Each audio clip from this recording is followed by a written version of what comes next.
What's going on, everybody? Welcome back to Living Electric. We're going to start off with a new segment, and we need a name for it. So this is something maybe you can shoot us a DM on social media or tag us about what we should call it. Basically, we want to start by talking about something we've done recently to live the electric life, if you will. So I don't know how we shorten that to a better tagline than that. But we're going to kind of start off by that, talk about maybe something we've done in the past week that's either like been with an electric vehicle or helps kind of contribute to a better planet in some regard. So yeah. I don't know if you got something off the top of your mind you want to start with, Brandon, or you want me to go first? I'll start because mine's simple. Okay. Yeah, definitely let us know your thoughts on what we should call this segment. I'll have to brainstorm things too. Yep. Yeah, my one thing this week is that we are planning to have our home charger installed. Oh, nice. So okay. we received a quote to get that installed. We wanted to run it to the garage, but just based on like all the work that it was going to do is going to be like thousands of dollars to have a line run to our garage.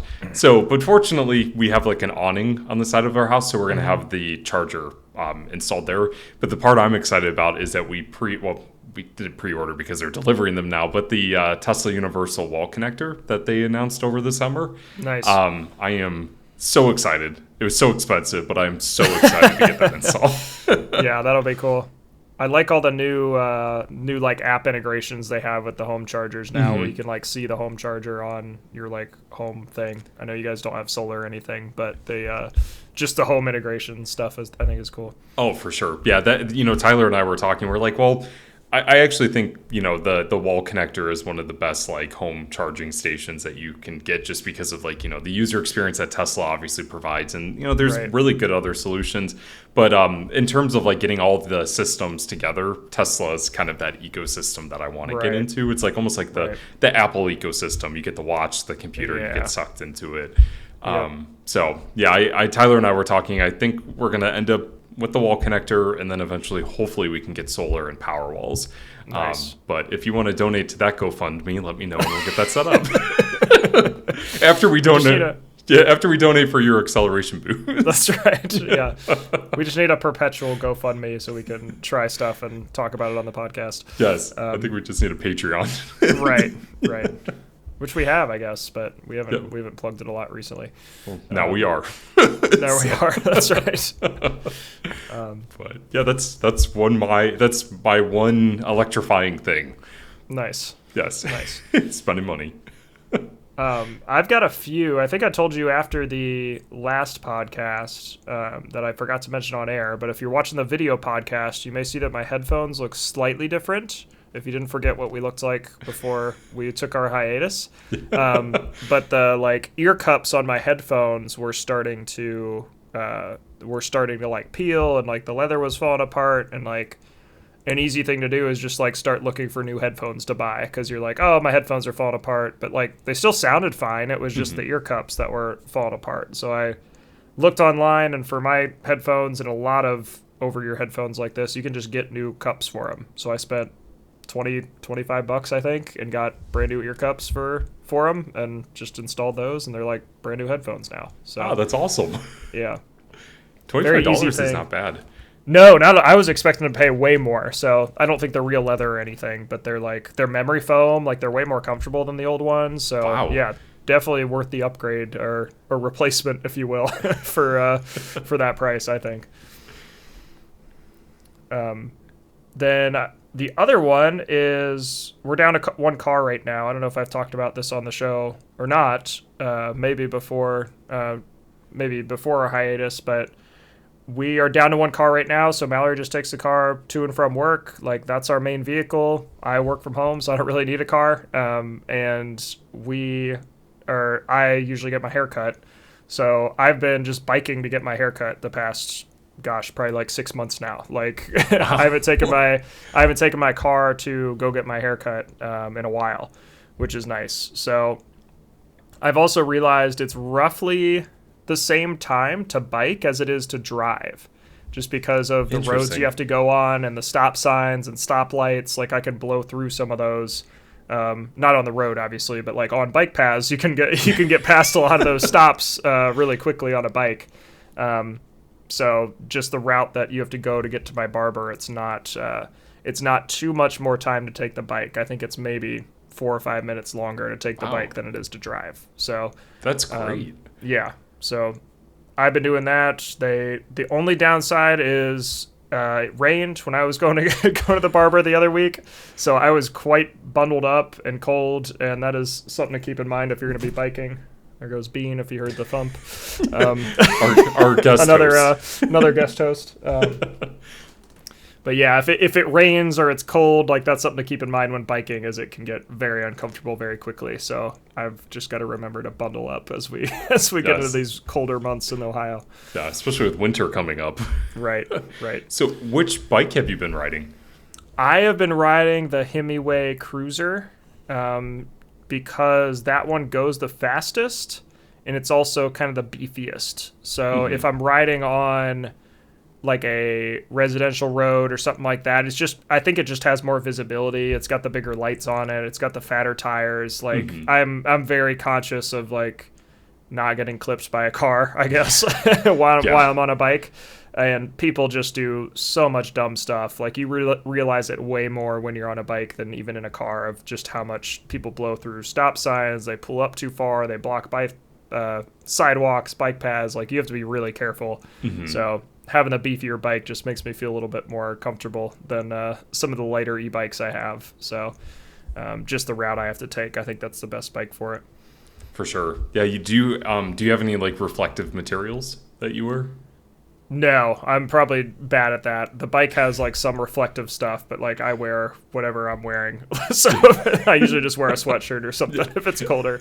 I need to get like I should throw on my like I have like a high vis vest. I should just throw that on when I'm biking. Yeah. That would be at least catch people's eye.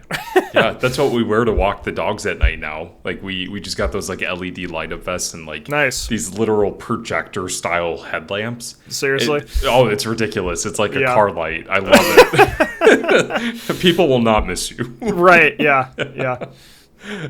I think it's quite the fashion statement too when you're for wearing sure stuff like that. I think that's just got to be the new trend, right? Yeah, people talk smack, be like, it's fashion, look it up. Then blind them with your headlight. Right. That's funny. Well, those are the two things. I think those are relatively small things, and then we'll get into it here in a sec too. But I took a road trip down to Nashville as well, so. I don't know if you want to talk about that now, or you had something else. Sorry if I cut you off. Now you mentioned two things. Do you mind if I just mention one other thing? Yes, go for it. I actually think we should do an episode on energy monitoring, like using like smart devices and like things you can install in your house to be a little bit more conscientious about home energy usage. So over the weekend, we actually installed a Nest thermostat. We had one up in Cleveland. It was an older version, but we just installed one of the newer ones. And it's fantastic to see how much, heating you're using, how much cooling you're using. Right. And another thing that we connected, I told myself I would never want to get a Wi-Fi connected washer or dryer. But now that we actually have one, it actually has energy monitoring. So you can actually see how many kilowatt hours you've used per load of laundry. Wow. And it actually gives you a little cost estimate too. So I think we've run it maybe like 15 times since we like connected it. And it's cost like $1.50 worth of energy so far. But it gives you charts and everything. So that's really cool. Yeah. We have the same brand washer and dryer, don't we? Yeah. Okay. Yeah. Have I just missed that on the app? I feel like I haven't seen that of the energy monitoring. Yeah. That's hilarious. Do you actually have yours connected? Yeah, they're connected. Yeah. All I get are like alerts about when I need to like clean stuff, not anything useful. Yeah. There's like the LG Think app, right? Yeah. That's what you're saying? Yeah, there should be a section. I just haven't clicked around on here too much. Is it the Insight Hub, or what is it called here? You have to click on the appliance itself. So like the little tile. If you click on that. Oh, here we go. I found it. It should give you like some energy readouts and stuff like that. Gotcha. So it says last month I used 56.6 kilowatt hours and spent $9. And this month we've only used 12.3 kilowatt hours. So I don't know why it's so much lower, but... Yeah. Interesting. Less laundry, I guess. I guess, yeah, that's significantly less though, and we're almost through the end of the month, so that's funny. Yeah, but that's my second thing is just doing what you can at your house to save energy, or at least monitoring it. So right, yeah, I am like such a nerd about that stuff. I really want to get one of those span panels. Have you seen those before? Yeah. We almost got one installed when we had our panel updated, which that's a whole nother episode we still need to cover is all the electrical upgrades. But yeah, we looked at that one. Was it like way more expensive than a normal panel? It was just too late in terms of like ordering it. Yeah, because it was, I think it was going to take like a week or two to arrive. And you know, as you know, our situation was pretty emergent. Yeah. So. Lots of teasers we're dropping here. We'll get into it eventually. Exactly. Yeah, the last I looked, I thought they were just way too expensive to replace a standard like electrical panel. But all of the like smart features and stuff you get with it just looks so sweet. Like it's down to the breaker level of like how much energy you're using on certain appliances during certain times of day. Like you can just see it all on your through the Span app or whatever they have. I've also noticed, though, a lot of utilities... Do you have AEP for power? We do, yeah. You do? Okay.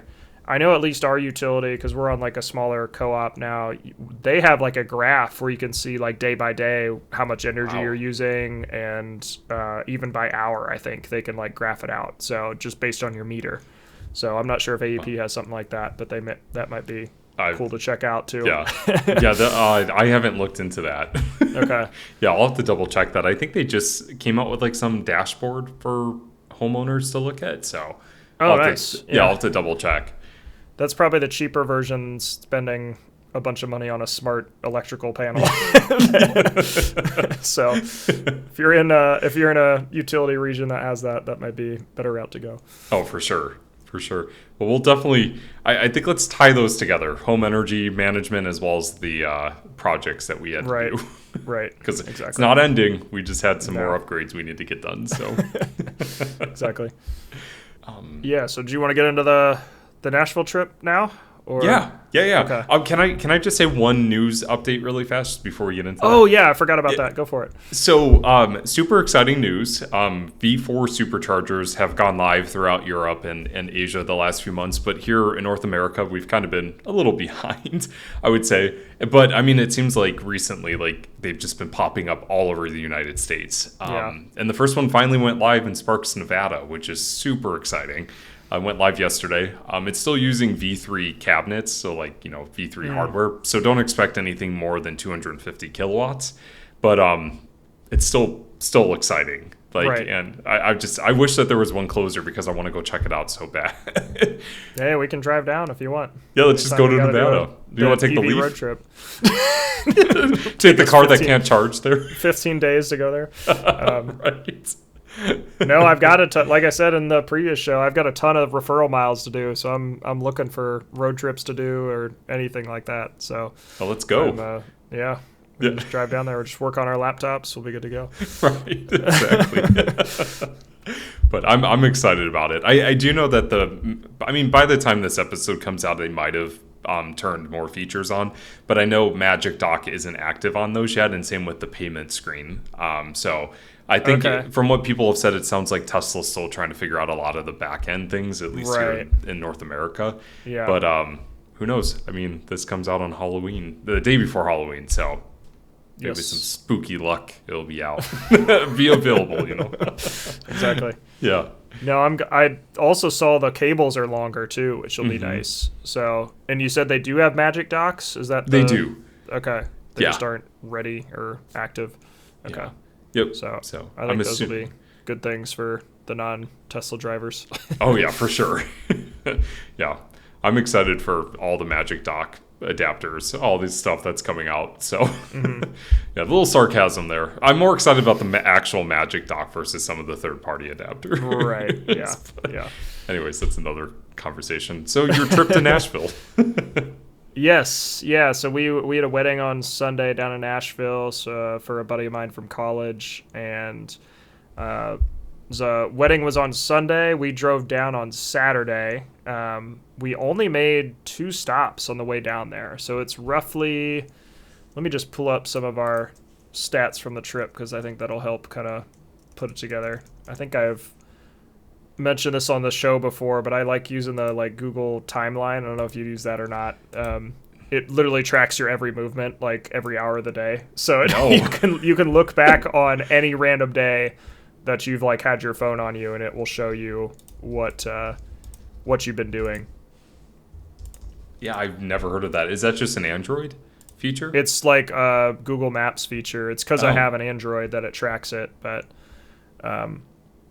yeah, we left around 8:30 on Saturday morning.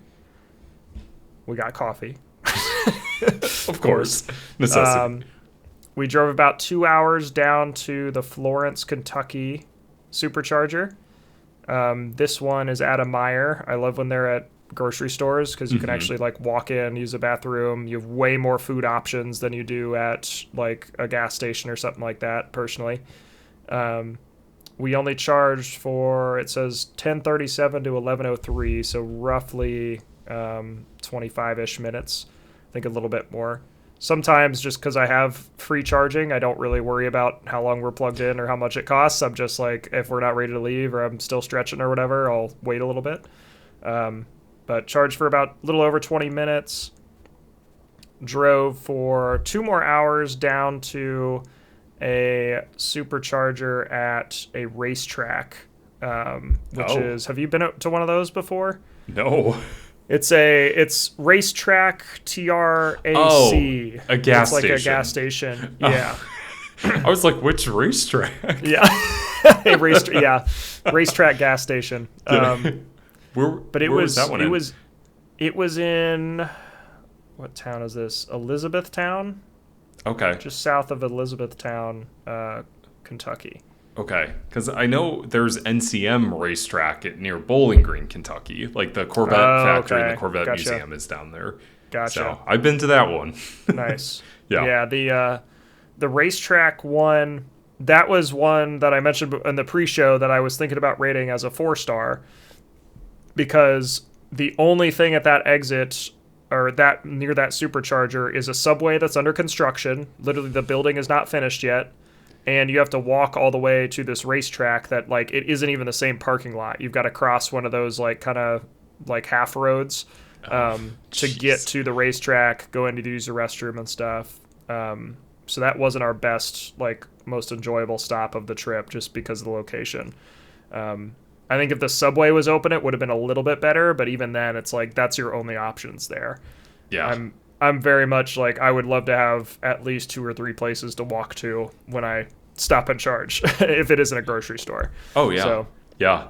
No, I agree with you because like on our trip, we ran into the same situation where, you know, cool historical places to charge. Right. But when you're there at like 7 p.m., they're not open and you don't have bathrums accessible. Exactly. Like, you know, you're in rural Texas.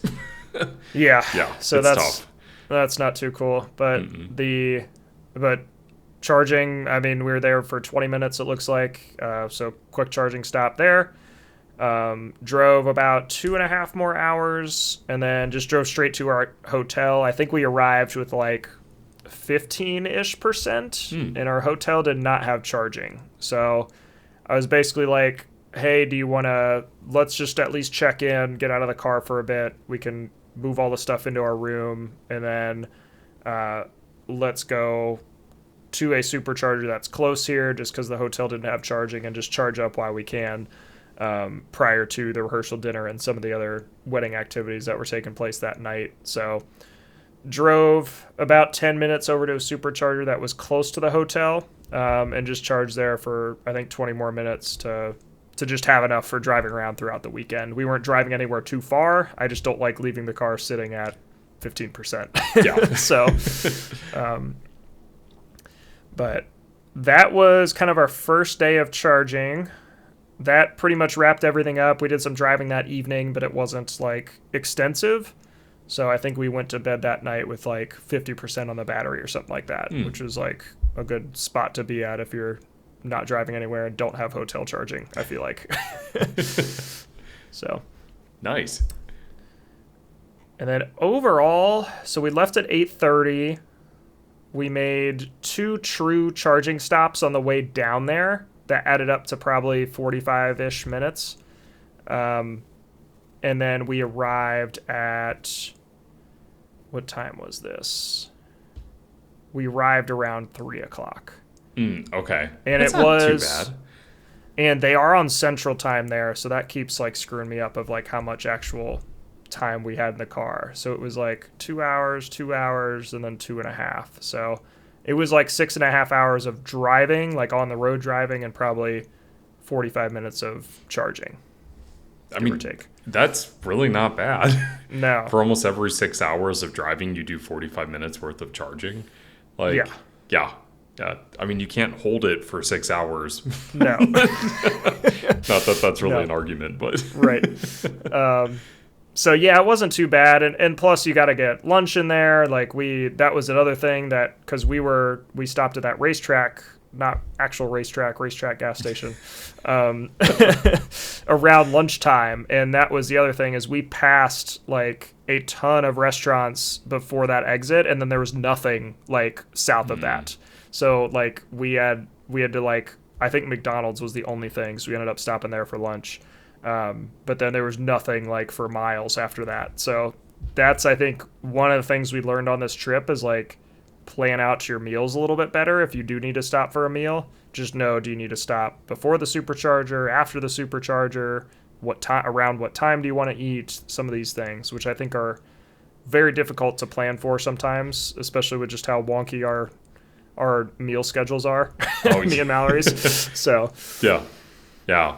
I was thinking about this a lot, like when superchargers like first were being installed. Like some of them, the vast majority of them are in pretty good areas. I agree with you. You know, like having them at a grocery store is great. On our trip, I actually loved having them at hotels because I knew that it was going to be a clean, accessible restroom.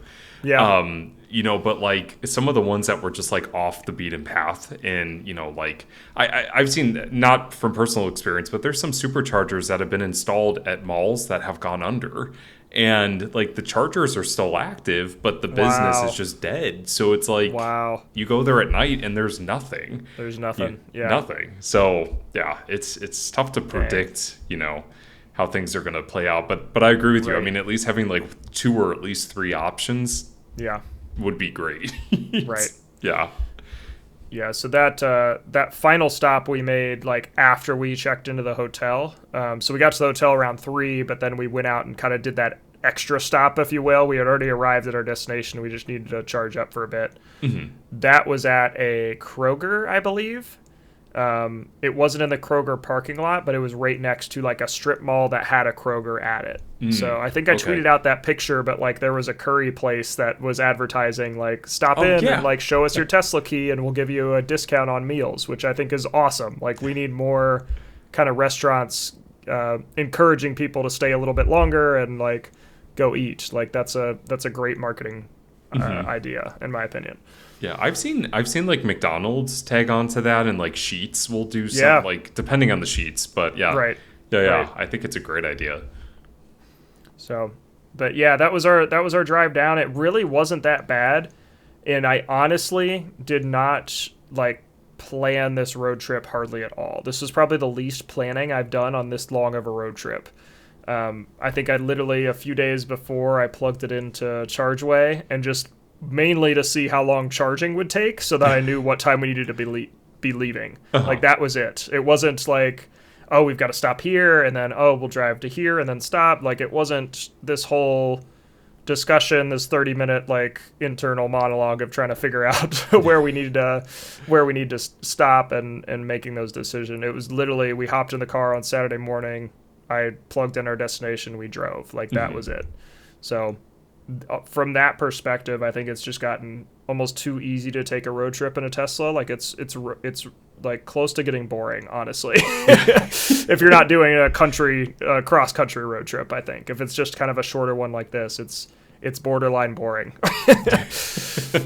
Yeah, definitely we need to get the episode recorded for talking about like our big road trip we did a few weeks ago, because I mean I will say like about 85% of the trip we didn't necessarily plan. Like Tyler had a spreadsheet together that we used ChargeWay and, plan locations and stuff like Yeah. that. But most of it was just put the address in, Tesla finds the superchargers, and we just go, and then we charge. We did ABC, always be charging. Right. If we knew we were going to a remote area, just plug in, like get as much juice as you can. Right. Exactly. But I agree with you. I mean, like this is the standard that I think a lot of charging networks need to get to, and OEMs too. It's not just the charging stations, like the manufacturers need to get to that level too, where it's that easy to get in and go. Yeah. Yep. And one thing I did notice too is I was almost prioritizing V3 stations. Like if we had the option to maybe skip a V2 and go a little bit farther and stop at a V3, I'll get to our trip back home here in a second, but that was really the I've realized how good like even faster charging is for a road trip like this, especially when it's just me and Mallory. We don't have kids with us. We don't have like a big group of people. We're all trying to get out, and it like slows us down. We're literally just stopping, charging, and going.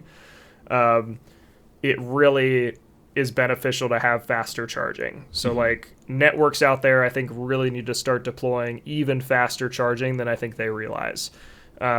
I know the NEVI requirements are like 150s. Like we need to see way more 200s, 250s, 350s. Like that's where you really get into the 20-minute charging stops that are manageable. Like I think 20 minutes is really the sweet spot where it's plug in, go inside, go to the bathroom, grab a bite to eat, snack, whatever you need to do. By the time you're getting back to the car, maybe you stand there for maybe 5 more minutes. You're generally like charged up and ready to go. Yeah. Oh yeah. Whereas I think the V2s, the 150 stations, that's where those charging sessions can push into the 25 minutes, 30 minutes, 35 minutes, where it's like, okay, like we're ready to go now. We've got to wait 10 more minutes. Like it can really extend your trip more than I think people are willing to put up with. Yeah. Yeah. I mean, especially when they power split, some of the older superchargers, like if they get busy. Yeah, that we ran into that issue crossing South Dakota because most of the superchargers are red level 6, V2 superchargers. Gotcha. And the longest stop, we had to stop for 50 minutes, and it adds a lot of time. Like, but I agree with you. If I can get to a red level 7 V3 or anything when we had our Tesla that was higher than 200 fast. Kilowatts, like, give me that. Right. Yeah. Right. Yeah. So that was the trip down. We spent a day at the hotel. Most of Sunday was, again, just some short driving to the venue and back, like nothing crazy. The venue was actually like literally across the street from our hotel, but it was like on a highway, so you couldn't walk there. Like there was no way to comfortably walk there. Just run. So we had literally like it was, you got on the main street, you went across like the highway bridge, took a right, and then you were there. So it was like that close. Wow. So didn't use a ton of energy driving on Saturday, or on Sunday, sorry. And then Monday was our drive home, and we actually got a late start because we stopped at the Parthenon in Nashville. I don't know if you've seen pictures of that or not. No. So yeah, we got to... like look it up real quick. It's pretty cool. Yeah. Just search Nashville Parthenon. I'll also send you some pictures too, but that was really cool. We were actually in Nashville for basketball, like back when I was in school. And we visited it when we were in basketball, but hadn't been there since, and it was cool to see. So it's literally a 1-to-1 scale of the Greek Parthenon. Like, so that's really sweet. Cool. Yeah. And just the size and scale of that thing, they have a whole museum on the inside that kind of talks about that actual Parthenon, but then how it compares to the Greek Parthenon, how they did some scientific analysis to like make it as close to the real one as possible. So that was really neat. We got a late start because we went to that in the morning. Well, I want to go there now. I've never even heard of that. Yeah. That's so cool. So, but yeah, I'll send you some pictures after this. But yeah, so we didn't actually end up getting out of Nashville until around 11:30 Central. So we had enough to drive about an hour from there. So we drove about an hour 15 up to the first supercharging stop. So this one was at a Meyer. We plugged in there, and then we charged up for 35 minutes here. And I think this was because we had a longer gap in between our like next charging stop, if you will. I think we could have stopped like the Bowling. If you look on the map, the Bowling Green supercharger and the Elizabethtown supercharger are not that far away. Yeah. But we essentially skipped the Elizabethtown supercharger. We skipped the. What else did we skip?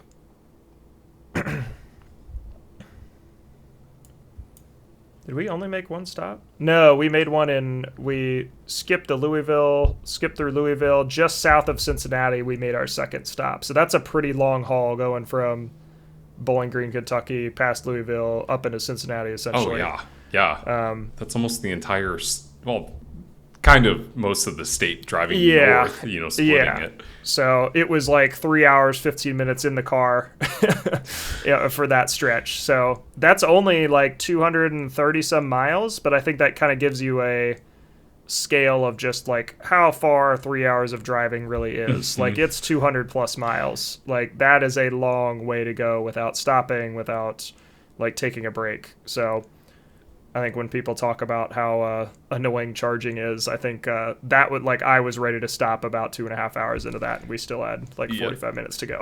Yep. So that was the one thing that impressed me the most about our trip with our Model 3 was the one time it was 3 hours and 10 minutes, which was like the furthest stretch. And I keep thinking in my head, I'm like, people who doubt EVs are like, the car's never going to drive that long. But it's like, I can't hold it for 3 hours and 10 minutes. I get hungry. Yeah. I need to stretch. Like most of the time you have to stop. I just want to challenge people who are driving gas vehicles. Drive for 3 hours and let me know how your legs feel. Yeah. Yeah. Yeah. And some people are just can really road trip crazy doing that. And I'm honestly impressed. I cannot do that. I prefer stopping every few hours to get out and go to the bathroom and stretch and yeah, it's just way better, I think. So,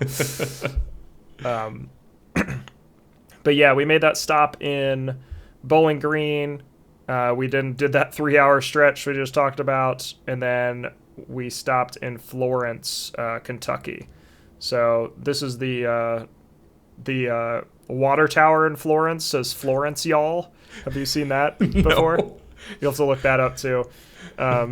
I looked up the history on this because I was really curious, and apparently this water tower isn't that great? That's hilarious. Apparently this water tower used to say Florence Mall with an M. And then they tore down the mall, but people loved the water tower because it's striped. It's kind of unique. Yeah. So they changed it to say Florence Y'all. So they just painted over some of the stuff on the M to make it Y'all. That's hilarious. Which is just awesome. I love it. And the supercharger's near there? It's close. It's in the same town. I don't think you can see the water tower from there, but you drive past it as you're going to the supercharger. So. That's hilarious. Isn't that awesome? Yeah. So... Well, shout out to Florence, Kentucky. Right. So we stopped there for, I think, a little over 20 minutes. Yeah, a little over 20 minutes to charge there. And then the final stretch, so we had enough to actually get home from here. And then we got probably, how long into the drive? It was probably about an hour into the drive, and I'm like, I really got to go to the bathroom. So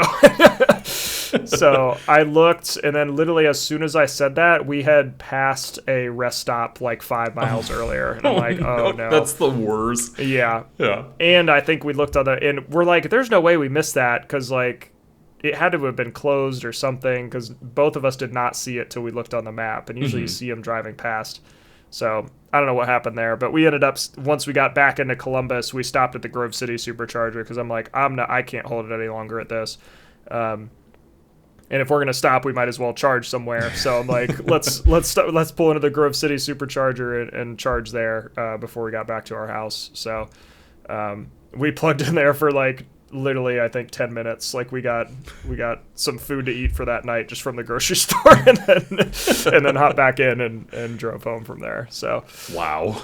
Yeah, that was the more eventful drive home, I think, than it needed to be. But can I this has nothing to do with your trip, it kind of does, but I just want to talk rest stops for a quick second. Yes, please do. On your trip, did you come across any that like the sign says they're open, but then you drive by them and they're closed? No. Oh, that happened all the time on our trip. Like seriously? Like nothing was like blocked off or anything, and you get to it and it's like torn down. There was one in Oklahoma where the whole building was just missing. It was just interesting. Gone. That's so weird. I don't know. So that's gonna be my conspiracy theory for our listeners. If there's anything with like rest areas. That's interesting. Yeah, luckily we didn't run into that. We actually didn't stop at any rest stops during this trip, which is surprising because usually we do. But I think except for the last stretch there, I think most of the stops were stretched out enough where it was like, all right, I can make it 2 hours without going to the bathroom. So I've also been much better about like purposely dehydrating myself so I don't have to be uncomfortable for an hour of the drive. So that certainly helps. Wow. Well, that sounds like quite the journey. I mean, I know you had mentioned that you were going to try to stop by one of the Magic Dock locations. Like, I think there's only one in Kentucky. Was that out of your route? Yeah. So that one is in, I think is it Bedford, Kentucky? I think so. Yeah, it would have been. We would have gone way too far west to get to it, if I remember right. Okay. Yeah, I think that's closer to Indiana, if I remember. Yes. Yeah, like if we were going to Indianapolis, it would have been straight shot, but we were going back home to Columbus, so it didn't make sense to stop there. But yeah, I was hoping to stop at one of those, but unfortunately just couldn't make it work. So. Well, it's only a matter of time before they pop up closer to us. Right. Yeah, there's one in Beaver Dam, Kentucky, actually. Maybe that's the one I'm thinking of. Oh, yeah. I think that's the one I was thinking of. That's the one, yeah. So literally we were in Bowling Green, which is like just southeast of it, but if we went up that route, it would have added a bunch of time to our drive, and I didn't want to do that. So I get that. Yeah. Just a quick shout out for Bowling Green, Kentucky. The Corvette Museum has Electrify America charging stations, actually. Do they really? Okay. We drove past the museum. So that's cool. It's a pretty cool museum. When we had our Bolt, when we were going to NCM, I charged there because the museum is literally just down the street from the racetrack. Nice. That's sweet. Yeah. I'm trying to think, and I think I know the answer to this, but like just because like okay, actually, is this the furthest you've driven in your Model 3? Like on this trip? Ooh, that's a good question. Furthest I've driven like straight shot, because it was like 6 hours? This might be actually. Because we've driven I took that like crazy winter road trip up into like the Upper Peninsula, but like none of the segments were that long, like in a day. It was mostly like driving 3 hours and then stopping for the night. It wasn't driving 6 in one day. So this might be our longest one, honestly. I think I know the answer to this just because it seems like your charging experience was pretty seamless using the superchargers. But is there anything that you would have done differently on this trip, or like any advice for somebody who might want to do a trip like this to Nashville? I think honestly the food part tripped us up a few times, and I forgot to mention on the way back I was much better about that with Mallory, my like passenger co-pilot, to like, let's look at this before we even get close, because I don't know if where we want to stop is 5 minutes before we get to the charger. Is it past the charger? Like, do we need to charge first then eat, or vice versa? Like, let's figure that out before we even get close to the station. So once we saw like where we needed to stop, we very quickly like found a place to eat. So when we stopped at the when we stopped at the Bowling Green supercharger, we actually stopped at a Qdoba on the way to the charger. So we stopped, pull off, got our Qdoba, and then drove to the supercharger and ate there. So that's another reason why our charging stop was a little longer, is because we stopped and ate. So Yeah. That part I think was honestly the biggest part. Like to your point, the charging experience was great. It was really just the kind of ancillary stuff, if you will, with the bathrooms and eating and like all these extra things you got to factor in outside of charging. I definitely cannot wait to summarize our big road trip. I know. I'm excited. Yeah. We might need a 2-parter for it if we do like your drive out there and then drive back maybe, or like multiple days, like because we're already 40 minutes into this episode and this was one trip to over the course of 2 days. So yeah, I'm gonna have to rack my brain around mine because it was over a month ago already. So yeah, I have to go back in time. But yeah, no, I mean, I agree with you. We ran into the same issue with food and bathrooms and, you know, just especially with older superchargers. Like, I just really think that they just put them in certain locations without really thinking about like as like they grow as a network. Right. But yeah, they're many times. We'll get into it with my trip, but I'm glad that you guys had a safe trip and you guys were able to like figure things out how to improve it on the way back. Yeah, exactly. Yeah. So I'm trying to figure out the total time driving for the trip back. So what did I say on the drive down? It was like 6-ish hours of driving, like, and then I think like 6.5-ish. 6.5, and then like 45 minutes of charging on top of that. Mm-hmm. So the drive back, we did hour 15, hour 20 or so there. We did, so that's 4 hours 40 minutes, and then another hour, 4 hours 40, 50. 6.5 hours. So it was probably about 7 on the way back. Okay. And then we had the 2 charging stops. So it was maybe a little bit longer to get back. But that's probably because we left Nashville with only like 50% on our battery.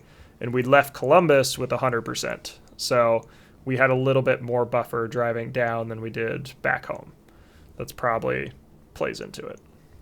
But honestly, not that big of a difference over the course of that long.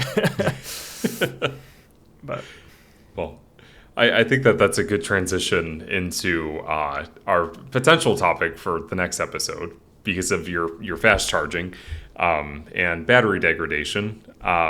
So I don't want to talk about it on this episode just because this is a longer one. But I think it would be worth talking about used EVs and their battery life and battery health, just because it tends to be a pretty good conversation, especially if you're going to be utilizing, your free supercharger miles. Right. When you go out to Nevada. So that's right. Yeah. We're going next week, right? So yeah, we're going right now. Well, let's wrap up this episode with I just want to ask, what was your personal favorite thing about Nashville? Like, was that your first time being there? No, I had been there with basketball. I don't know if you heard that when you were looking at pictures of stuff, but I was there with I'm a bad with co-host. basketball when I was when I was in college. We went down there for a tournament, so we were down there for a couple nights with basketball. So I've been down there before, but honestly, it's a really cool town. I told you like Broadway is a great place to hang out. There's a lot of even if you don't like nightlife, like there's a lot of just good restaurants down there. There's like just a lot of cool stuff to see. There's a lot of history there as well. We drove past some really nice houses as well. So if you're just into kind of that more southern stuff, I think it's a cool spot for that. Nice. Well, hopefully eventually I can get down there. Have been to Knoxville, just not Nashville yet. So I'm surprised you haven't been to like a conference or something there. I think that's becoming a popular spot for conferences, like just in general. So I'd imagine there'll be a couple there at some point. I just want to go for Dolly Parton. So That's right. Yeah. If you're a fan of country music, there's few better places to visit than Nashville. So yeah. Well, do they have a water tower that's Nashville, y'all? Because I feel like that would be pretty fitting. That's only Florence. I think Florence has that on lock. Yeah. Well, I do want to wrap up just by leaving an open-ended question for our listeners. I just want to know, causing chaos over there. Knocked over my protein shake. Oh no! Continue. Hopefully it's empty. So. Oh, good. I was just going to ask our listeners. I would love to know. Well, we would love to know your personal opinions about if an electric vehicle costs a different cost compared to another one based on battery health and battery degradation. If you went to go purchase it at a dealership, so. We'd love to know your thoughts on that. We're going to be touching base on some companies that are going to be producing surveying technology to review that. So let us know. Definitely. But I think that's it for this episode. Yeah, unless that you got was anything else. Word vomit on my end, so I think it's good to wrap up. All right. Well, thanks for listening, everybody, and we'll talk in the next podcast.